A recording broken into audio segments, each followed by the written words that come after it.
Write in the comments which country you're watching from and which sultan fascinates you the most.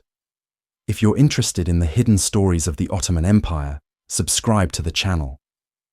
In the heart of the empire, an aging sultan prayed for peace, but his own blood plotted war. This is the story of a son who saw his father not as a sovereign, but as an obstacle. A prince who would trade filial piety for absolute power, marching his army against his own kin to seize the throne. This is the story of Selim the Grim, the man who taught the world that the path to the Ottoman throne is paved not with loyalty, but with cold, unyielding ambition. In the far-flung province of Trabzon, where the rugged Pontic mountains bleed into the tempestuous Black Sea, a prince was forging his destiny in steel and shadow. This was not a land of courtly comforts or gentle diplomacy. It was the edge of the world, the frontier of the vast Ottoman Empire, and its governor was Prince Selim. He was the youngest son of the reigning Sultan, Bayezid II, and in the isolation of his post, a dangerous ambition festered. While his brothers governed the rich, settled lands of Anatolia, closer to the sun of their father's favour, Selim was a warden of the storm-tossed north. He saw the world not through the delicate lattice of a palace window, but from the saddle of a warhorse. His neighbours were the fractious Georgian kingdoms and the growing shadow of the Safavid heresy in Persia. His father, the Sultan, preached patience and diplomacy from the gilded halls of Istanbul. But patience was a virtue Selim did not possess. He saw his father's caution as weakness, a dangerous complacency in the face of rising threats. Without sanction from the capital, Selim led his provincial troops on punishing campaigns, hardening his men and carving out a reputation for himself. He was not just a governor, he was a Ghazi, a holy warrior, in an age where the empire seemed to have forgotten its warrior roots. Every victory in Georgia, every skirmish against a Safavid raiding party, was a message sent westward to the imperial divan. It was a declaration that while the heart of the empire beat slowly, its fist, here on the frontier, was still clenched and ready to strike. In Trabzon, his son, the future Suleiman the Magnificent, was born. But Selim's gaze was not on the cradle. It was fixed on the horizon, across the sea, towards Istanbul. He was the prince of the periphery, a man of action in an empire of contemplation, and the distance from the throne did not diminish his ambition. It sharpened it into a weapon. In the heart of the world, Istanbul, Sultan Bayezid II presided over an empire of peace. Known as Bayezid the Pious, he was a man of contemplation, a patron of arts and architecture, a stark contrast to his father, Mehmed the Conqueror, who had shattered the walls of Constantinople. Bayezid's reign was defined by consolidation, not conquest. But this peace was built on a foundation of trauma. In his youth, he had been forced into a bitter civil war against his own brother, Cem Sultan, a conflict that had shaken the empire to its core and saw his brother become a pawn in the hands of European powers. The ghost of that fraternal war haunted Bayezid's every decision. It made him cautious, wary of ambition, and deeply fearful of a contested succession. He had created a stable, prosperous, but stagnant empire, a golden cage for his ambitious sons. Each prince governed a province, a tradition meant to train them for rule. But these sanjaks were also power bases, potential springboards for rebellion. Prince Korkut, the poet and scholar, ruled from Antalya. Prince Shehinshah governed the heartlands of Karaman, and Prince Ahmed, the eldest and most favoured, held court in the prestigious province of Amasya. Bayezid watched them all, his policy a delicate, dangerous balancing act. He sought to quell rivalries with carefully distributed favours and titles, all while trying to maintain a serene facade in the Topkapi palace. He had grown old and weary, his spirit more suited to the mosque than the battlefield. His greatest desire was for a peaceful transfer of power, to spare the empire another devastating war between brothers. But in his attempt to control his sons and pacify the realm, he had inadvertently created the very conditions for the storm that was gathering in the east, a storm that wore his youngest son's face. Of all the Sultan's sons, one stood bathed in the warm light of imperial favour. Prince Ahmed. His province of Amasya was not a remote frontier post like Trabzon. It was the traditional training ground of heirs apparent, a center of learning and culture deep in the Anatolian heartland. Ahmed was the mirror of his father. He was cultured, diplomatic, and respected by the ulama, the religious scholars, and the powerful ministers of the imperial council. He represented continuity, stability, and the preservation of Bayezid's peaceful legacy. In Istanbul, the corridors of power buzzed with his name. The Grand Vizier, Hadim Ali Pasha, was his most powerful advocate, steering state policy in ways that would benefit the favored prince. While Selim fought unauthorized battles on the frontier, Ahmed exchanged elegant letters with his father, discussing poetry, philosophy, and the finer points of governance. He was the perfect heir for an aging sultan who craved peace above all else. This favoritism was an open secret, a clear political signal sent across the empire. Imperial decrees favored Ahmed's province. Tax revenues were managed to his benefit. His sons were given prominent governorships, cementing his family's position for the next generation. Ahmed was being carefully groomed, his path to the throne paved with the gold and influence of the state. He was the establishment's choice, the safe hands who would not disrupt the delicate balance of the court. Every dispatch rider carrying missives from Istanbul to Amasya was another nail in the coffin of Selim's hopes for a legitimate succession. From his cold perch in Trabzon, Selim watched this unfold, not just as a political maneuver, but as a deep personal betrayal. The empire was being promised to the son who was most like the father, while the son who believed he was most needed was left to languish in the wilderness. The news of Prince Selim's unsanctioned wars trickled back to Istanbul, becoming the subject of heated, hushed debates within the imperial divan. To the powerful bureaucrats and diplomats who surrounded Sultan Bayezid, men who thrived on stability, Selim was a rogue element. He was a warmonger, a reckless son who threatened to undo his father's legacy of peace and drag the empire into needless conflict. They saw his ambition as a destructive force, a danger to the established order that had Prince Ahmed as its intended successor. But in other corners of the capital, in the sprawling barracks of the Janissaries, these stories were received very differently. The Janissaries were the elite slave soldiers of the Sultan, the formidable heart of the Ottoman military machine. Forged in battle, they were a warrior class growing restless and resentful under Bayezid's long, placid reign. They saw Selim not as a reckless warmonger, but as a true warrior, a reflection of their own martial spirit. He was the only prince who seemed to understand the rising threat from the east, Shah Ismail and his fanatical Safavid Kizilbash, whose heresy was spreading like wildfire into Ottoman Anatolia. Bayezid's diplomatic responses seemed feeble, inadequate. The Janissaries craved a sultan who would lead them to glorious battle, not one who would write poetry while the borders were threatened.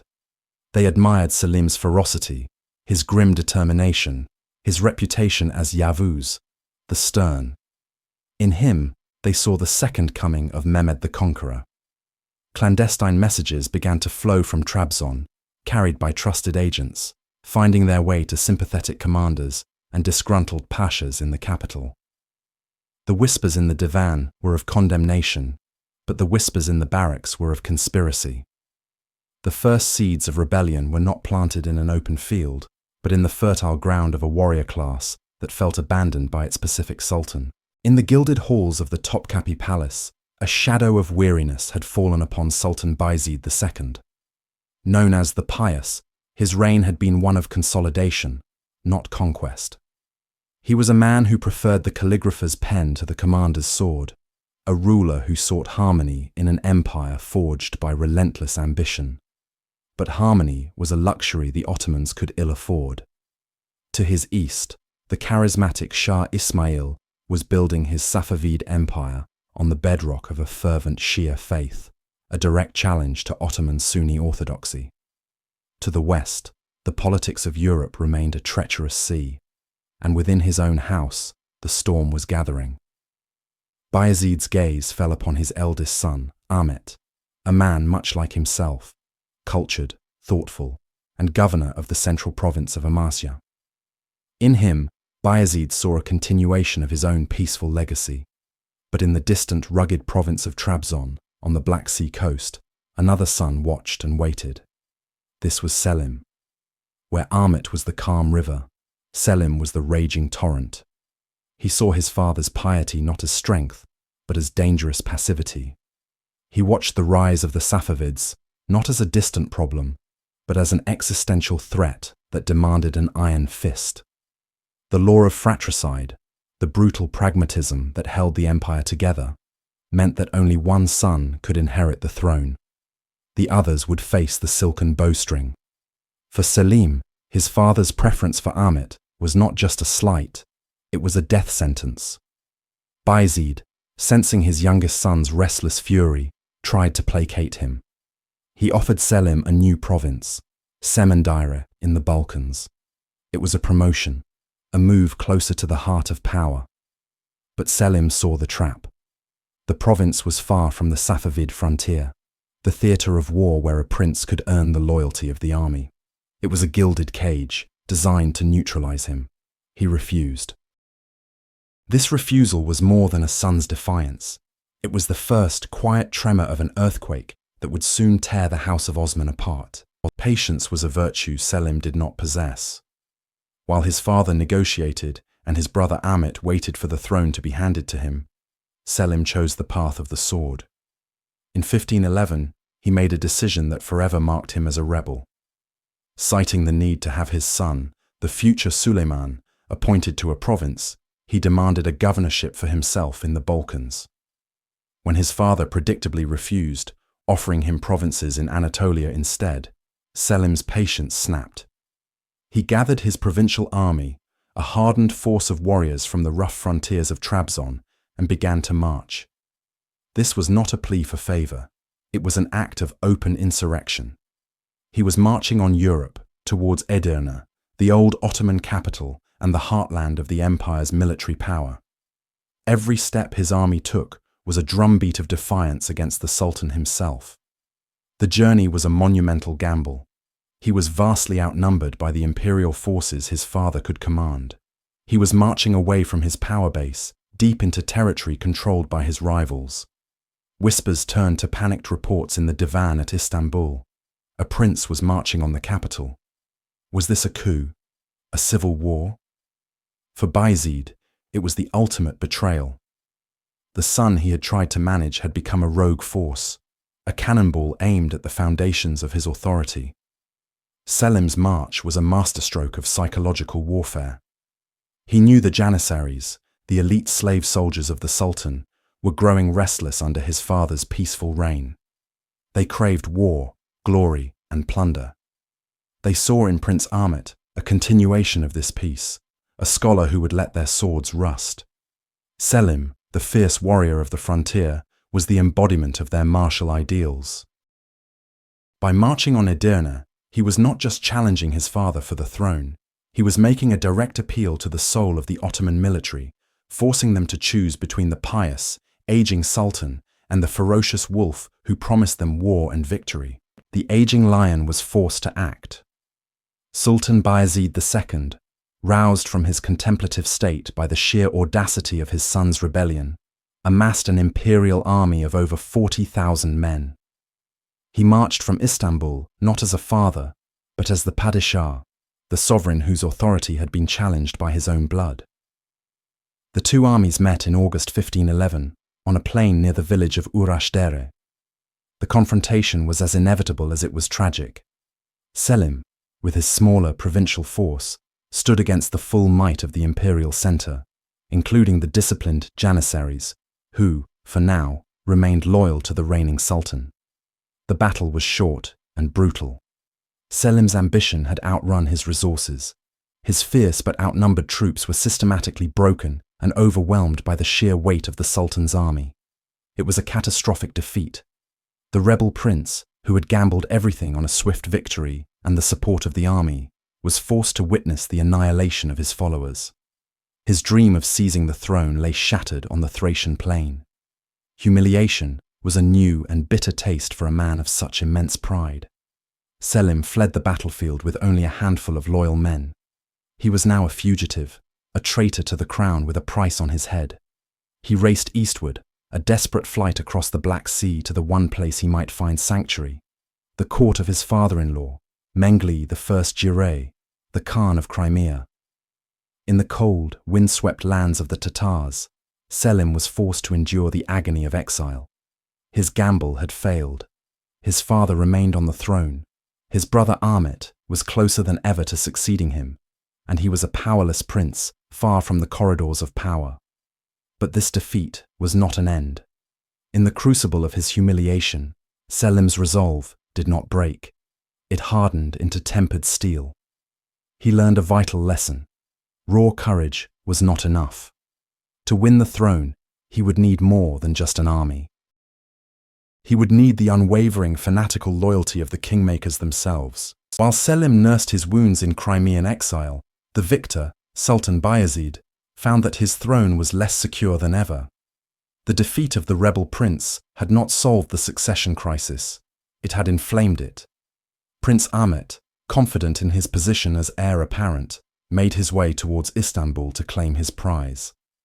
But as he approached the capital, he was met not with cheers, but with the cold, hard silence of the Janissary barracks. The Janissaries, the formidable spine of the Ottoman military, had watched the drama unfold with keen interest.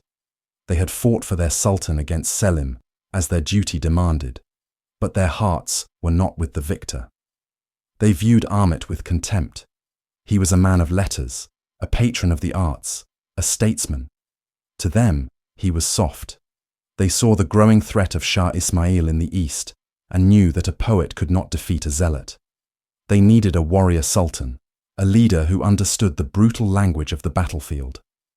Selim's defeat had, paradoxically, elevated him to the status of a legend in their eyes. He was the prince who had dared to risk everything for power, the warrior who embodied their own spirit.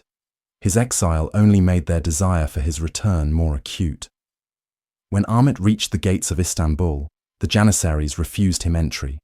They rioted in the streets, their loyalty to Bayezid wavering, their message to the palace clear and unambiguous: "We do not want Ahmet." Their chants echoed through the city, a demand not for the chosen heir, but for the defeated rebel. "We want Sultan Selim." Bayezid, old and frail, was now a prisoner in his own palace, his authority crumbling before the will of his elite soldiers. The Janissaries had made their choice. They were forging a new alliance, not in the quiet halls of diplomacy, but in the raucous barracks and the riotous streets. They were extending an invitation across the Black Sea, a promise written in the language of steel, to the one man they believed could lead them to glory. The exiled prince was about to become the chosen one. The dust of his earlier defeat had barely settled, yet Selim was back. This was not the return of a prodigal son seeking forgiveness, but the arrival of a predator who had tasted blood and now craved the entire kill. His army, smaller than the imperial force but hardened by rebellion and fiercely loyal to his iron will, stood poised at Çorlu, a mere day's march from the glittering domes of Istanbul. The capital held its breath. Within the ancient walls of Topkapi Palace, Sultan Bayezid II, a man who preferred the quiet study of mysticism to the clang of steel, was trapped. His authority, once absolute, was now a flickering candle in the storm of his son's ambition. The city was a tinderbox of whispers and shifting loyalties. The Janissaries, the elite slave soldiers of the empire, were the key. They had once revered Bayezid, but his passivity and the endless, indecisive struggles between his sons had worn their patience thin. They saw in Selim something they understood, something they craved: strength. Unyielding, brutal, and decisive strength. They saw a warrior, a conqueror in the mold of his grandfather, Mehmed the Conqueror. Selim did not need to besiege the city with cannons. His very presence was the siege. His emissaries moved through the barracks, their words like sparks in dry grass, promising glory, conquest, and a return to the old ways. They spoke of a lion, while the palace housed a tired scholar. Grand Vizier Koka Mustafa Pasha, a loyal servant of Bayezid, tried to rally the court, but he could feel the ground shifting beneath his feet. The state council was paralyzed. To fight Selim was to risk a civil war that would tear the empire apart, leaving it vulnerable to the Safavids in the east and the Hungarians in the west. To surrender was to betray their sovereign. But the Janissaries were making their own choice. Their chants began to echo in the streets, not for Bayezid, but for a new master, Sultan Selim. The sword was at the throat of the empire, and the hand that held it belonged to the Sultan's own son. There was no grand battle, no final bloody confrontation at the palace gates.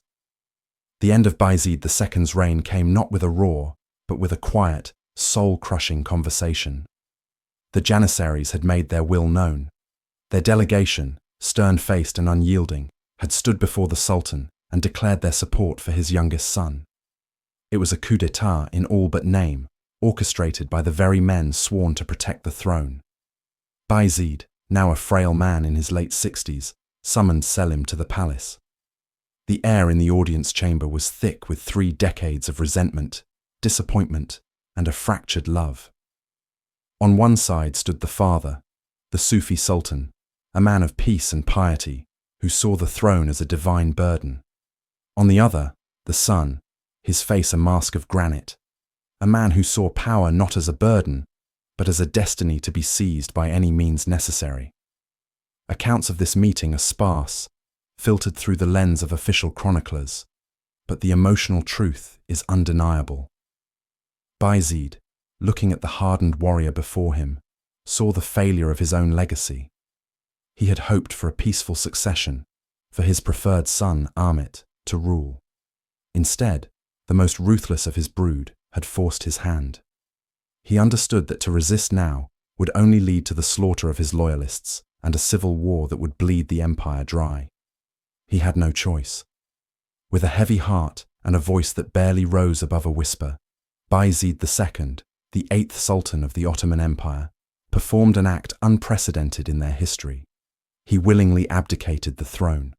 He relinquished the sword of Osman, the symbol of his power and divine right, to the son who had held a blade to his throat. He asked only for a quiet retirement in his birthplace of Demotica.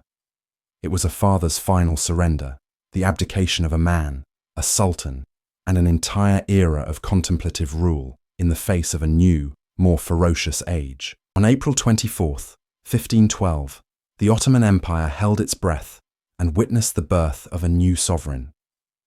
The coronation of Selim I was not a celebration of continuity, but a stark proclamation of rupture. The atmosphere was not one of joy, but of tense, disciplined reverence for the raw power that now occupied the throne. Selim, dressed not in opulent silks, but in austere military-style garments, moved with a predatory grace. His gaze swept over the assembled viziers, pashas, and ulama, and none could mistake the message. The time for indecision and courtly intrigue was over. The ceremony itself was steeped in ancient tradition. Inside the hallowed grounds of the Eyüp Sultan Mosque, a site of immense spiritual significance, the new sultan was girded with the sword of Osman. This was the heart of the ritual. As the Sheikh-ul-Islam fastened the sacred blade to Selim's waist, it symbolized the transfer of both temporal and spiritual authority. But in Selim's hand, the sword seemed less a symbol and more a tool, an extension of his own unbending will. He was not merely accepting a legacy, he was seizing it, preparing to carve a new, bloodier chapter for his dynasty. Unlike his father, who projected an aura of scholarly piety, Selim radiated a palpable sense of menace and purpose. He was known as Yavuz, the stern, the grim, the implacable. His first acts as sultan confirmed his reputation. He kept the same grand vizier his father had, not out of respect, but as a clear signal that loyalty would be rewarded and that the state's machinery would not be disrupted, only pointed in a new, more aggressive direction. The city of Istanbul watched its new master, a man who had dethroned his own father, and understood that the empire was now commanded by a lion. The age of Bayezid the Saintly was dead. The age of Selim the Grim had begun. The throne was his, but Selim's grip on power was not yet absolute. In the brutal calculus of Ottoman succession, a new sultan was only as secure as his last living rival was dead. The empire had been scarred by devastating civil wars between brothers in the past, and Selim was determined it would not happen again. His reign, therefore, had to be forged in the blood of his own kin. The first to fall was his half-brother, Korkut, who had initially supported Selim. But passive support was not enough. His mere existence was a threat, a potential rallying point for dissent. Selim's agents moved swiftly. Korkut was captured near Manisa and, in accordance with the Grim tradition, executed by strangulation with a silk bowstring, a method that avoided the shedding of royal blood. The greater threat, however, was Ahmet, their father's chosen heir, who controlled a significant portion of Anatolia. Ahmet refused to accept his brother's ascension and declared himself the rightful sultan, plunging the empire into the very civil war Selim sought to prevent. For nearly a year, the brothers' armies clashed across the Anatolian heartland. Finally, at the Battle of Yenişehir in April 1513, Selim's superior military discipline and tactical genius crushed Ahmet's forces. Ahmet was captured. There was no mercy. Selim ordered his brother's immediate execution, cementing his solitary claim to the throne. But the purge did not end there. Selim's gaze then fell upon his nephews, the sons of his deceased brothers. 5 young princes, some mere children, were systematically hunted down and executed. This was the law of fratricide, a cruel but effective state policy, now applied with a terrifying efficiency. It was a horrific foundation upon which to build a reign, but for Selim, it was a grim necessity. He was clearing the board, ensuring that no internal challenge could ever distract him from the external enemies he was already planning to annihilate. The empire was now truly his, secured by the ghosts of his own family. With the throne secured in a baptism of blood, Selim's gaze turned eastward. A new power had risen from the ashes of Persia, a spiritual and military whirlwind that threatened the very foundations of the Ottoman state. This was the Safavid Empire, and at its head was a man who was Selim's perfect rival, Shah Ismail. Ismail was not merely a king. To his followers, the fanatical Kizilbash warriors, he was a living saint, a descendant of the Prophet, and the Mahdi incarnate. He was a poet, whose verses inflamed souls, and a warlord whose sword carved out an empire built on a messianic, militant form of Shia Islam. For Sultan Selim, the staunch champion of Sunnism, this was more than a geopolitical threat. It was a profound heresy gnawing at the borders of his realm. The Shah's influence was a poison seeping into Anatolia. Preachers spread his creed, and the Turkoman tribes, long resentful of rigid Ottoman control, began to see a savior in the red-turbaned king of Persia. This was a fifth column, a spiritual rebellion waiting to ignite. Selim saw the world in stark, brutal clarity. There could not be 2 suns in the sky, nor 2 masters of the Islamic world. While his father Bayezid had pursued diplomacy, Selim saw only a cancer that required the cauterizing fire of war. He began his campaign not on the battlefield, but within his own borders. Spies were dispatched. Registers of Kizilbash sympathizers were compiled with chilling efficiency. The numbers swelled into the tens of thousands. Before a single soldier marched, Selim would purge the threat from within, a ruthless and bloody act of statecraft designed to rip the heart out of the rebellion before it could truly beat. The storm was gathering, a clash not just of armies, but of 2 irreconcilable visions for the destiny of an empire and its faith. In the summer of 1514, the die was cast. Selim led a colossal Ottoman army, perhaps over 100,000 strong, on a grueling march across the vast, arid plains of Anatolia. This was no simple campaign. It was an ideological crusade. As they advanced, Shah Ismail's forces employed a scorched earth policy, burning crops and poisoning wells, turning the landscape into a barren hell. The Ottoman supply lines stretched to their breaking point. Within the ranks, the elite janissaries, accustomed to fighting in the Balkans, began to mutiny. They openly mocked their sultan, firing their muskets at his tent. Any lesser ruler would have turned back. But Selim was forged from a different metal. He rode into the heart of the mutiny, his voice thundering over the dissent, shaming and inspiring his men with a speech of pure, unyielding will. He would not be deterred. Finally, on the 23rd of August, on the plain of Chaldiran, the two armies met. It was a perfect contrast of military doctrines. Ismail's Qizilbash cavalry were a fearsome force, fighting with a suicidal bravery born of religious ecstasy. They believed their Shah was invincible. They charged. But Selim was a student of modern warfare. He had arranged his supply wagons into a makeshift fortress, a tabur, chained together and bristling with cannons and thousands of Janissary musketeers. As the Qizilbash charged into this wall of steel and fire, their legendary fervour met the cold, disciplined mechanics of gunpowder. The result was a slaughter. The Ottoman artillery tore through their ranks, turning the battlefield into a charnel house. Shah Ismail himself was wounded and thrown from his horse, narrowly escaping capture. His spell of invincibility was shattered. He fled the field, abandoning his camp, his treasury, and even his favourite wife to the victorious Sultan. Selim had won, not just a battle, but a war of ideas. The supremacy of Ottoman firepower was proven, and the divine aura of his rival was extinguished in a storm of cannonballs and lead. Victory at Chaldiran was absolute, yet for Selim, it felt incomplete.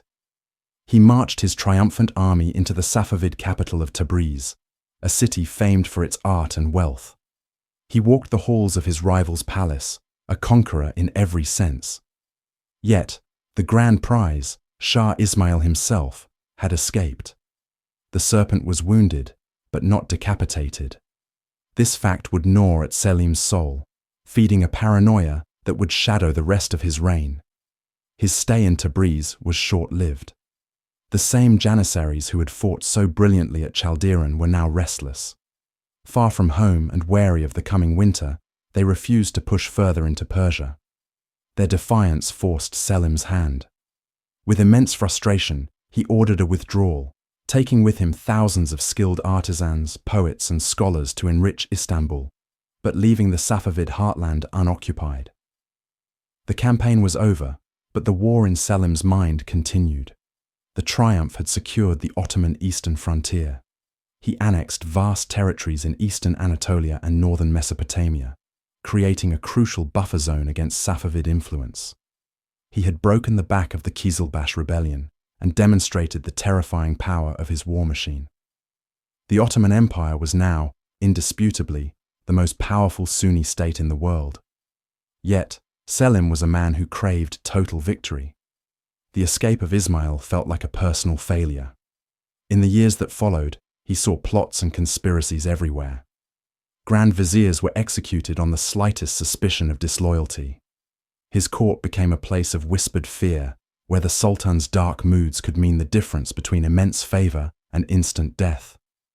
The conqueror of the East had secured his borders against his enemies, but he could never secure the borders of his own mind against the ghosts of his incomplete victory. With the Safavid threat cauterized, though not eliminated, Selim's relentless ambition sought a new target. His gaze shifted south, towards an ancient and venerable power, the Mamluk Sultanate of Egypt and Syria. For over 2.5 centuries, the Mamluks had been the custodians of the holy cities of Mecca and Medina, the defenders of Islam who had famously halted the Mongol tide at Ain Jalut. They were a proud military aristocracy, a warrior caste whose sultans rose from the ranks of former slaves. But their pride had become a fatal flaw. They viewed the world through the lens of a bygone era, one of chivalric cavalry charges and the supremacy of the mounted warrior. They disdained firearms as the cowardly weapons of common foot soldiers, an attitude that would prove to be their undoing. During Selim's war with Shah Ismail, the Mamluk Sultan, Al-Ashraf Kansuh al-Ghauri, had made a catastrophic miscalculation. Fearing the rise of Ottoman power, he had offered shelter to Safavid envoys and fugitive princes, a subtle but clear gesture of support for Selim's mortal enemy. For the paranoid and unforgiving Selim, this was an act of betrayal that could only be answered with war. He saw the Mamluks not just as a strategic obstacle, but as weak custodians of Islam's holiest sites and collaborators with heretics. The justification for conquest was sealed. In 1516, Selim assembled his battle-hardened army, the same force that had shattered the Kizilbash at Chaldiran. He marched not as an invader, but, in his own mind, as a purifier, the true champion of Sunni Islam, destined to unite the heartlands under a single, righteous banner. The Mamluk cavalry, with their gleaming lances and magnificent steeds, prepared to meet him in Syria, utterly oblivious that they were riding towards the end of their age, straight into the jaws of a new world, forged by cannon and gunpowder. With the Mamluk Sultanate shattered and Cairo subdued, Selim I did not merely absorb a new territory. He seized the very soul of the Islamic world.